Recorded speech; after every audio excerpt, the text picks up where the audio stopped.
We'll go back to Sumi now, who's also joining us from the national capital. So, Sumi, we just got the health ministry numbers coming in, and later we'll also go to Madhurima. So, Sumi, in the national capital specifically, if we talk about, there have been several relaxations put in place by the chief minister himself. Take us through what is now allowed to be open and what is not. And at the same time, are people really plying with the lockdown norms in this fourth phase of the lockdown? Because we are seeing more people coming out on the roads now.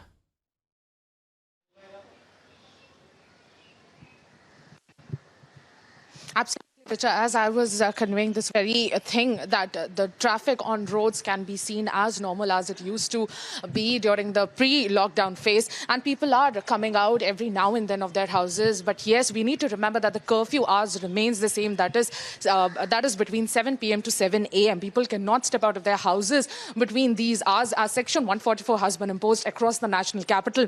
And yes, all these markets.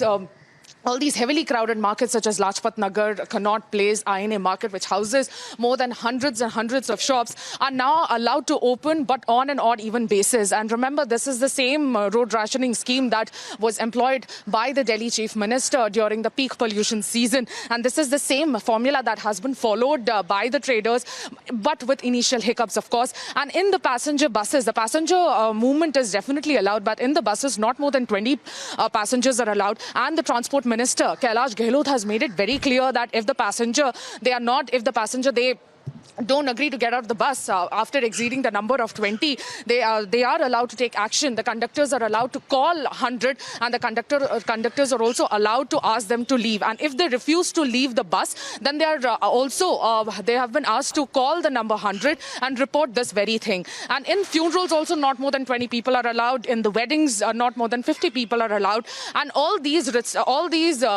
prohibitions still continue. Railways are definitely going to start its operations from the 1st of June. A list of 200 trains connecting various cities across the country have been released by the Railway Ministry. But again, the online ticketing will begin shortly at 10 a.m. today, and no counters will be active in any of the railway stations, in any of the railway platforms. And people have to reach the railway stations 90 minutes before their designated time, so that the screening of every passenger can be taken out and every precaution can be carried forward. And also, it's the same with the flight operations. The flight operations will resume from 25th May, that is 4 days from now, and several preparations are being undertaken at the airports also. So yes, these restrictions have been lifted, and many of the economic activities have been kick-started. But yes, people will have to take care of themselves and will have to support the government in curbing the spread of this deadly virus. Richa. All right. In fact, I urge you to stay with us, Sumi. We'll also go across to Madhurima, who's also joining us live from Janpad at this point. So, Madhurima, we are seeing that slowly and steadily we will be seeing a resumption in the rail as well as airways as announced by the government themselves. How are really people preparing for this? Because we do know a lot of people are still stranded in various states and want to go back to their hometowns. But at the same time, there are restrictions and lockdown in place. Take us through what you're witnessing today morning. Absolutely, Richa. At the moment, the statistics which were shared by the Railway Ministry yesterday, over 4 lakh people have registered on online platforms for their tickets. These migrants, let me tell you, they're all migrants. They have registered for the online tickets and online buses as far as, going back to their home is concerned. But at the same time, let me highlight that provision for only 65,000 have been made till now. So we can see the ratio is pretty disbalanced here.